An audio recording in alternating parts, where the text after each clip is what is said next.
प्रभु परमेश्वर के पवित्र नाम की महिमा और स्तुति हो। भजन संहिता 23 उसके चौथे कलाम का पहला भाग। चाहे मैं घोर अंधकार से भरी हुई तराई में होकर चलूं, तो भी हानि से ना डरूंगा, क्योंकि तू मेरे साथ है। अंग्रेजी में जब हम उसको पढ़ते हैं तो वहां पर ऐसा लिखा है, even though I walk through the valley of the shadow of death, I will fear no evil, for you are with me. Hindi Bible में हमने ऐसा पढ़ा, अगर मैं घोर अंधकार से भरी हुई तराई में से चलूं। परंतु अंग्रेजी बाइबल में ऐसा लिखा है कि अगर मैं मृत्यु की तराई में से होकर चलूं, तो भी मैं नहीं डरूंगा, क्योंकि तू मेरे साथ है।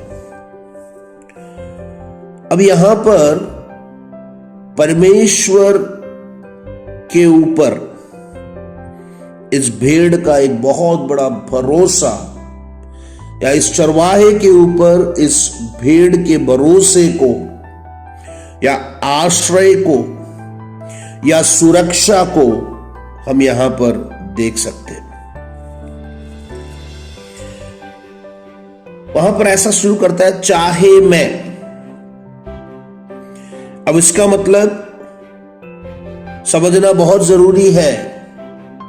अच्छा चरवाहा अगर आपके जीवन में है तो सब तरफ से सारी परिस्थितियां अनुकूल होना जरूरी नहीं है।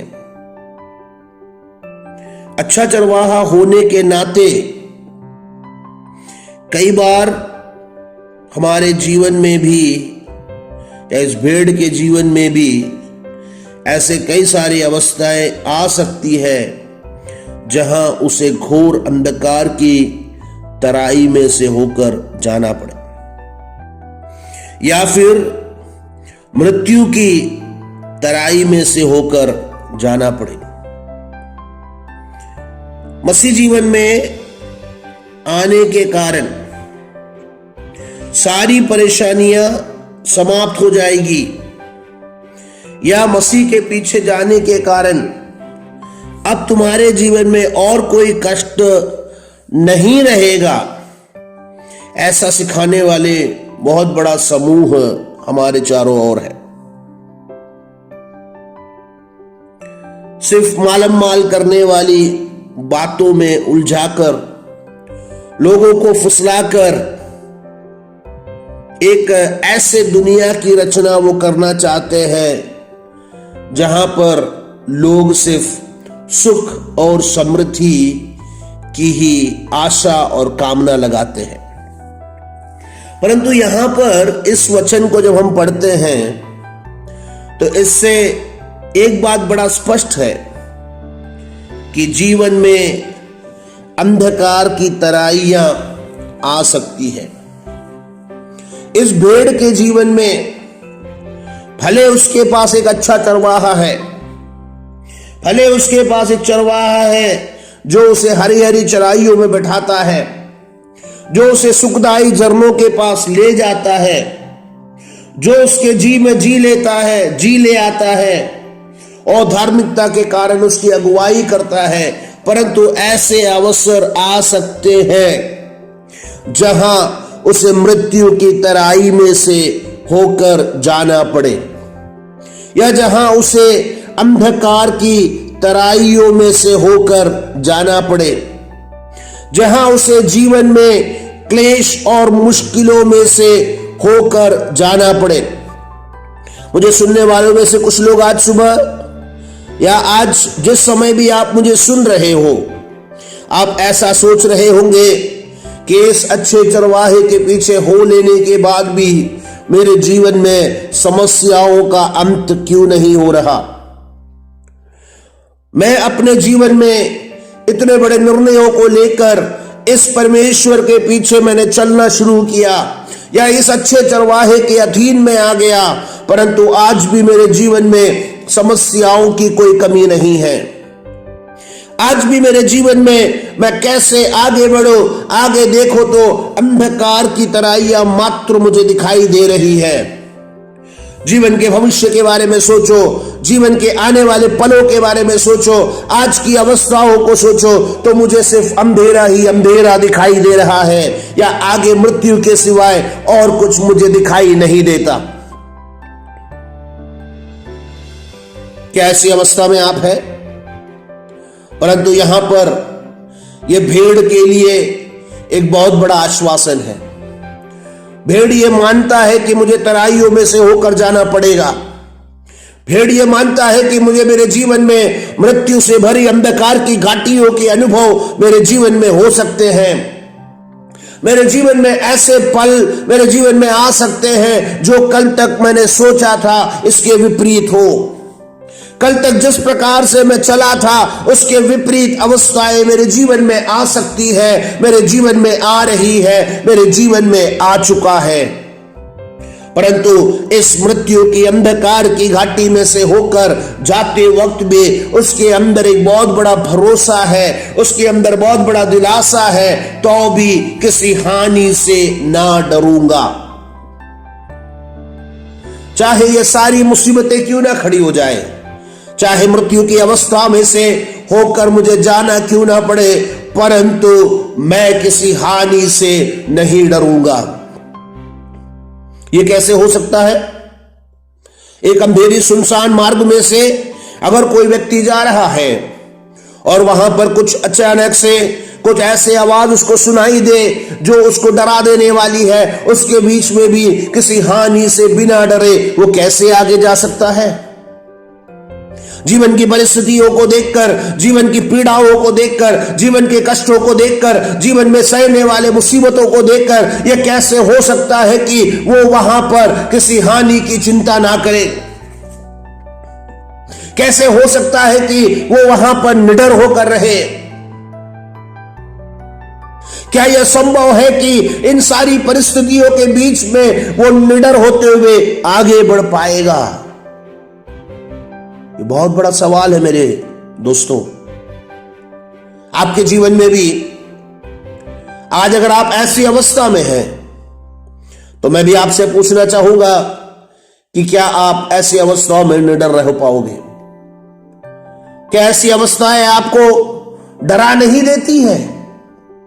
हां, बिल्कुल वो डरा देती होगी, परंतु यहां पर यह चरवाहे के बारे में यह भेड़ कहता है, तो भी मैं हानि से ना डरूंगा क्योंकि तू मेरे साथ रहता है।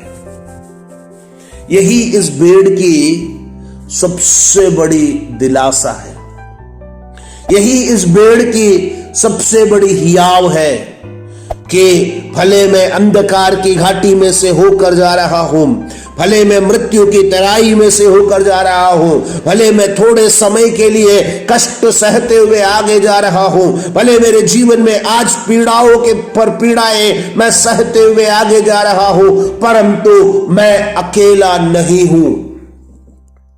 मैं यहां पर अकेला नहीं हूं, मैं यहां पर अकेला छोड़ दिया गया नहीं हूं, तू मेरे साथ है। कितने लोगों को यह हियाव आपके अंदर में है? कितने लोगों के अंदर यह भरोसा आज भी है कि मेरी इस जीवन की इस अवस्था के बीच में, मेरे जीवन के इस अंधियारे के बीच में, मेरे जीवन के इस मृत्यु के समान इन अवस्थाओं के बीच में तू मेरे साथ है परमेश्वर। प्रभु यीशु मसीह ने अपने चेलों को कहा, डरो मत, संसार के अंत तक मैं तुम्हारे साथ रहूंगा। संसार के अंत तक। वहां की अवस्थाएं बिल्कुल डरा देने वाली अवस्थाएं हैं। उनका परमेश्वर उनके बीच में नहीं, जिनके साथ उन्होंने चला था, जिन्होंने उसे चलाया था, वो नहीं, वो बिल्कुल आज डर गए हैं। परंतु उनके बीच में उतर कर आकर सबसे पहले उसने ये कहा, डरो मत, डरो मत। कौन सी चीज का डर है, कौन सी चीज का भय है? अंधकार से भरी हुई मार्गों में से होकर आप आगे चल रहे होंगे, परंतु एक भरोसा है, एक हियाव है कि तू मेरे साथ है। एक छोटी सी कहानी मैंने कहीं पर पढ़ी थी।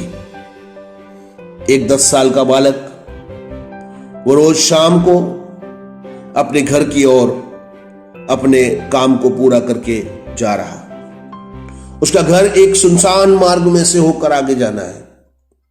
वो मार्ग पूरी तरह से सुनसान है और लोग एक समय के बाद उस मार्ग से जाने से डरते हैं। लोगों के अंदर एक भय है उस मार्ग को प्रयोग में लाने में, परंतु यह लड़का रोज बिना किसी झिझक के, बिना किसी भय के रोज इस मार्ग में से होकर अपने घर की ओर जाता है। तो एक दिन किसी व्यक्ति ने उससे पूछा कि बेटा, हम लोग इतने साल बूढ़े हो गए पर आज भी हमें इस मार्ग में से जाने में थोड़ा सा डर लगता है, पर तुझे कोई डर नहीं है, इसका कारण क्या है? तो उसने उस बुजुर्ग से ऐसा कहा, पिताजी या दादाजी, आप देख रहे हो दूर वहां पर एक लालटेन दिख रहा है जो वहां पर जल रहा है। वो लालटेन जो है मेरे घर के सामने मेरे पिताजी ने जला कर रखा है, और जब मैं उस लालटेन को देखकर मैं आगे जा रहा हूं तो मुझे एक बात का हियाव है कि वहां पर मेरे पिताजी, मेरी माताजी, मेरा परिवार मेरे इंतजार कर रहा है। अब ये दोनों तरफ की परिस्थितियां हैं, जैसे आपने कहा वैसे ये विपरीत है। मैं भी कभी कभी विचलित हुआ हूं, परंतु उसके बीच में मैं एक बार आंख उठाकर उस लालटेन की ओर देख लेता हूं, और जब वो लालटेन मेरे सामने दिखता है तो मेरे अंदर एक भरोसा उत्पन्न हो जाता है कि इसके बीच यहां पर अगर कोई परेशानी मुझे आ जाए, मैं जोर से एक आवाज लगाऊंगा और मेरे पिताजी दौड़ कर आकर मुझे संभाल लेंगे। प्रभु में मेरे प्यारों, मेरे अजीजों, जीवन में अंधकार से भरी हुई घाटियां आ सकती है। जीवन में मृत्यु से भरी हुई घाटियां आपके सामने हो सकता है। हो सकता है आज आपका जीवन एक अंधकार भरी घाटी में से होकर निकल रहा होगा, परंतु वहां दूर एक लालटेन जल रहा है। उसकी ओर देखो, उस लालटेन को देखो, और इसके बीच में जब एक ऐसी अवस्था आपके जीवन में आ जाए कि आपसे और एक कदम आगे ना रख पाओ, तो जोर से एक बार पुकार लो, वो पिता भाग कर आएगा और आपको सुरक्षित अपने घर की ओर ले जाएगा। यही हमारी भरोसा है। यही भजन संहिता का रचयिता कहता है, चाहे मैं घोर अंधकार से भरी हुई घाटी में से होकर चलूं। प्रेरित पौलुस भी ऐसे ही कहता है कि इस नाम के कारण मैंने बहुत सारे कष्ट सह लिए, बहुत सारे उत्पीड़न मेरे जीवन में आ गया, परंतु मैं एक व्यक्ति को जानता हूं जो मेरी बलहीनताओं में मुझे शक्ति को प्रदान करता है। आप जब निर्बल हो जाते हो तो वह अपना बल आपके ऊपर देता है। इसीलिए इस चरवाहे के बारे में बड़े हियाव के साथ ये भेड़ कहता है, चाहे मैं अंधकार से भरी हुई घाटी में से होकर चलूं तो भी किसी भी हानि से ना डरूंगा, क्योंकि तू मेरे साथ है। क्या वो ही आवाज आपके अंदर है?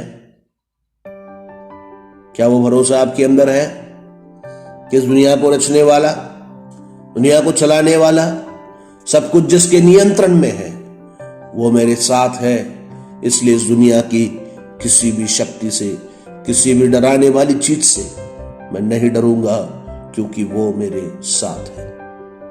आइए उस चरवाहे पर आश्रय करें जो आपके सुख के समय पर मात्र आपके साथ रहने वाला चरवाहा नहीं, परंतु आपकी कठिनाइयों के समय में, आपकी परेशानियों के समय में, आपके जीवन के सबसे काले अध्यायों में भी आपके साथ रहकर आपको चलाने वाले उस परमेश्वर पर भरोसा रखें, आश्रय करें। वचनों के द्वारा परमेश्वर आपको आशीष दे।